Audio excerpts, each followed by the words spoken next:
Therefore, the basis of all advancement for man must be the science of getting rich.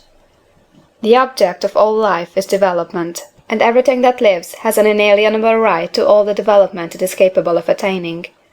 Man's right to life means his right to have the free and unrestricted use of all the things which may be necessary to his fullest mental, spiritual, and physical unfoldment, or, in other words, his right to be rich. In this book, I shall not speak of riches in a figurative way. To be really rich does not mean to be satisfied or contented with a little.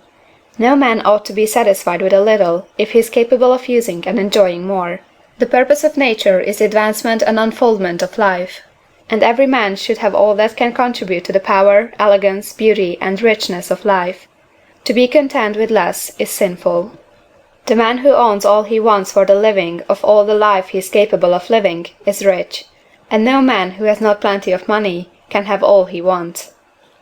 Life has advanced so far, and become so complex, that even the most ordinary man or woman requires a great amount of wealth in order to live in a manner that even approaches completeness. Every person naturally wants to become all that they are capable of becoming. This desire to realize innate possibilities is inherent in human nature. We cannot help wanting to be all that we can be. Success in life is becoming what you want to be. You can become what you want to be only by making use of things, and you can have the free use of things only as you become rich enough to buy them. To understand the science of getting rich is therefore the most essential of all knowledge. There is nothing wrong in wanting to get rich.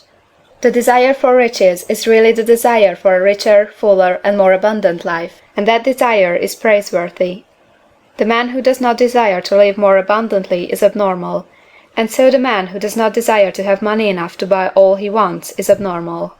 There are three motives for which we live.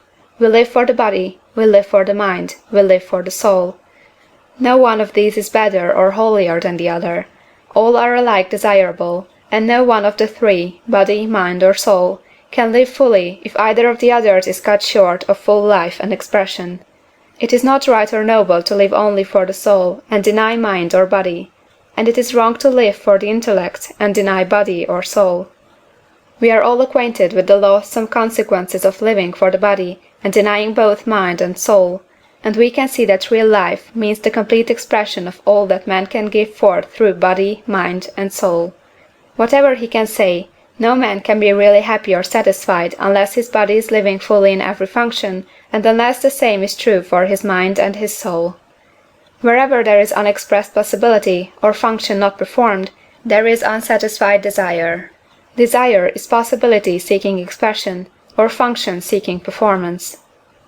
Man cannot live fully in body without good food, comfortable clothing, and warm shelter, and without freedom from excessive toil. Rest and recreation are also necessary for his physical life.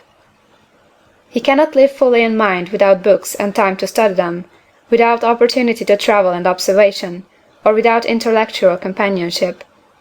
To live fully in mind, he must have intellectual recreations, and must surround himself with all the objects of art and beauty he is capable of using and appreciating. To live fully in soul, man must have love, and love is denied expression by poverty. A man's highest happiness is found in the bestowal of benefits on those he loves. Love finds its most natural and spontaneous expression in giving. The man who has nothing to give cannot fill his place as a husband or father, as a citizen, or as a man. It is in the use of material things that a man finds full life for his body, develops his mind, and unfolds his soul. It is therefore for supreme importance to him that he should be rich.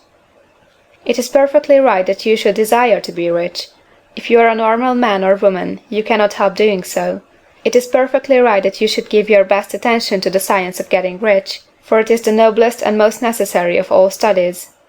If you neglect this study, you are derelict in your duty to yourself, to God and humanity, for you can render to God and humanity no greater service than to make the most of yourself. End of Chapter 1.